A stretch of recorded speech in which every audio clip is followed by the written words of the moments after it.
Rolling. Okay, hey, this is Tom from WeirdWorks. I'm going to be walking through all the components in our box set for Tournament of Pigs. We have here is the actual boxes on the table right now. So we have standees for each of the events. We have our tiles, battle tiles. These are used on the board for each event. So this is for 8, and you can tell because on the back it will tell you this is for 8 and tells you how to place the tiles. All of the tiles, battle tiles have that. The characters are two-sided just to make them a little bit more immersive. You're going to have to figure out which ones are which from the book, but luckily in the book, you'll see all the standees presented somewhere in the chapter, so it'll be pretty easy to figure out. All the standees also, we're going to have about 20 of these standee holders, and they all fit in there. They stand up pretty good, so even a smaller figure like that will work. And just one for even a bigger figure will still stand up really well. So it also doesn't obstruct the art. It looks pretty good. Cool. All right, so moving along, we have our Crap Rack and Silver Rack cards. So these cards aren't going to come sleeved. This is the first of the add-ons, which we'll be covering. But this is what the Crap Rack cards look like. And the reason you might want to get sleeves and why we offer it as an add-on is we have brown sleeves for the Crap Rack and gray sleeves for the Silver Rack, is because the players won't know what's on the back of the card until they activate it. So this chain they'll actually activate as soon as they get it, but some things like a weapon, you might not flip over until you attack with it. So the sleeve makes it easy for the player not to accidentally look at the back while they're playing with the cards. So these are cards they're going to be picking while they play. You put it out on the table and everybody just grabs them. We also have our score sheet, which is going to be included in the box. This is for, you're going to hand this out to each player. There's a lot of these, I think it's about 50. As they play, they'll be keeping track of how many silvers they earn in each event and how many deaths they get in an event. So they can draw a little epitaph or use one of our stamps, which I'll show a little later in the video. Stamps are an add-on, so I want to cover that later. This is our game board. It's pretty big.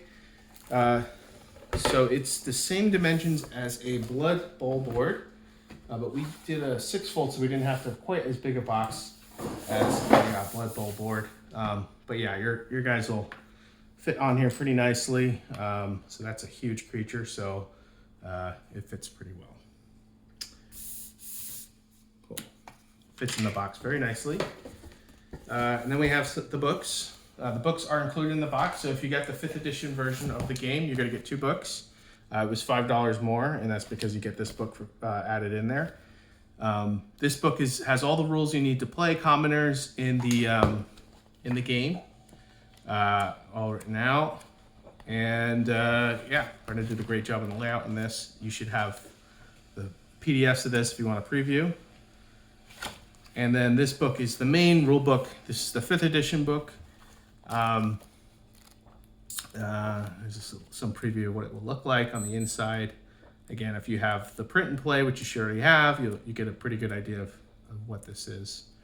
Yeah, so we're really happy with how it came out. We got some great art in here and great layout by Brenda. The DCC book looks almost identical. Of course, you'll only get this if you order the DCC version of the box or you add it as an add-on.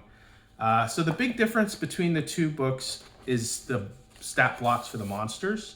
Of course, we've gone through and changed agility to dexterity wherever it's needed. It was actually originally written DCC, so on the 5th edition port, we changed it from agility to dexterity. And then the stat blocks on DCC are a lot simpler. They're more like 1st edition. Let's see if I can find that in 5th edition. That's really the only difference. So you could really convert it on the fly if you have one or the other. I don't think it's necessary to have both books, but if you want both books, we definitely offer that as an add-on. And the last piece is the box itself. Of course, this is now empty, but yeah, Brendan did a great job on the design of this. We went with the red that we kind of went with later in the campaign. It's a nice big retail box. This is oversized, so you can fit both these books plus the GM screen plus the 0 level book and all the components that come with it, no problem. You could fit one book or I guess the one book and the 0 level book and the GM screen, and then some miniatures as well. Of course, there's nothing included to organize those because it's really up to you with how you want to use the inside of your box. Brenda also did really cool design on the side of the box here I wanted to show, where she took some of Russ Nicholson's art there and Chris Arneson's art there. Some of our favorite pieces from the campaign. And there we go.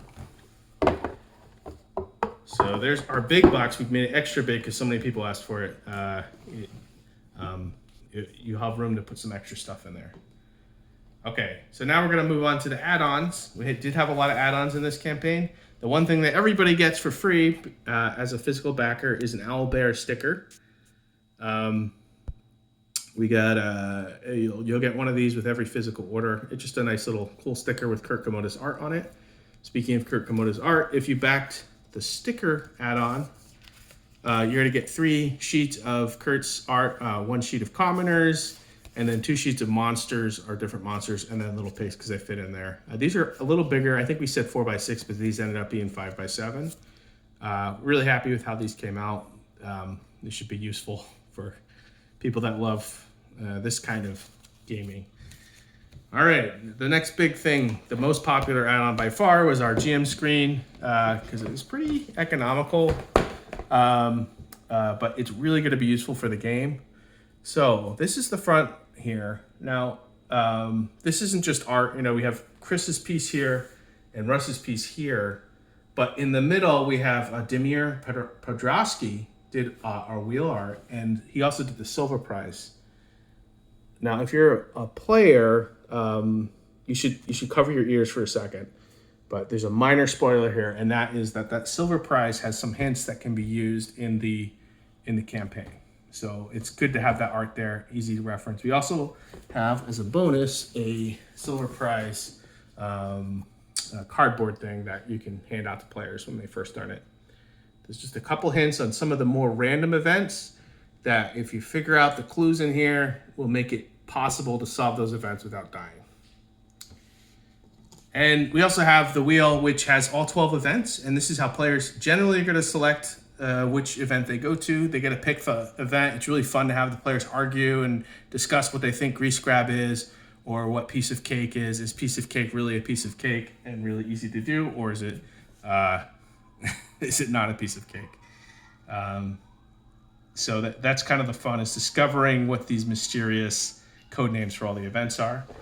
So that's the one the player side, the players see. And on the GM side, we have all the rules for all the events laid out here. These are key rules. So things that you're going to want to have on reference, things I frequently forget when I'm running the game. I've put them all here so that I can quickly reference, oh yeah, some of the actions you can take as in the heavy metal event, which are kind of confusing, some ways to roll random pig movement, things like that. So it's a little jammed in there, but I think you'll find it useful. It's really, really good to have that on hand. And it's a nice 4-fold GM screen. You can use for other things too, if you like. All right, moving on to the stamps. So the stamps, this is WeirdWorks' first product that we ever invented, were these stamps. We have 2 offered in this campaign that you buy together. So we have Cause of Death and You Have Survived. Now, you're going to get the Cause of Death. Obviously, if your character dies in the game, the player's going to take this and stamp it on the sheet. So they would write in what event they were in. So if they were in Pigskins and they died, you could stamp it down, and voila. They can write in how they died, and they get to walk away with a really nice souvenir at the end of the game. They can put it on their wall or put it in their binder from the convention. You have survived, so if you make it through the event without dying, you can put it there.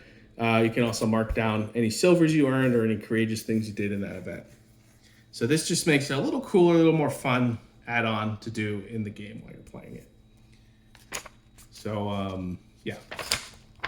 All right, those are the stamps. I should say all these add-ons are going to be available for another 2 weeks or so in the Pledge Manager, and then we're going to lock it because we have to start getting ready to deliver for everybody. All of these add-ons we ordered a little extra of, so we have enough to fulfill even if we get some extra orders at the end here. The next thing we haven't seen physical version of yet is these bloody dice. So again, we sell these as a set. So there's 3. They're metal, they're heavy, they roll really well, and they're really fun for rolling 0 level characters, where you're going to use these 3d6 to quickly build your characters out. And the last thing I have to cover are the shirts. So these shirts are screen printed by a local guy here in LA named The Street Press, at The Street Press. This is the Gong Farmer shirt. We have this on hand because we used to sell these. These were not Kickstarter exclusive, but we thought they were so great to have in this campaign. The art is actually from Tournament of Pigs, so we had to include it for sure. Brenda did a little detail work on this, so it has the machine wash directions, some weird works, a little cooler inside tag that adds a little nice detail. I think Gong Farmers are our least popular shirt, but this is second most popular. We don't have a Bugbear shirt to show you, but we got a Rust Monster here. This is a great shirt. I get lots of compliments on when I wear it out. Yeah, just the classic Rust Monster with Kurt's art, outline art. Again, we have that logo, and then I forgot, on the back of both the shirts, I think all the shirts have this Weird Works logo on the back. So that's all I wanted to show you. Thanks for watching.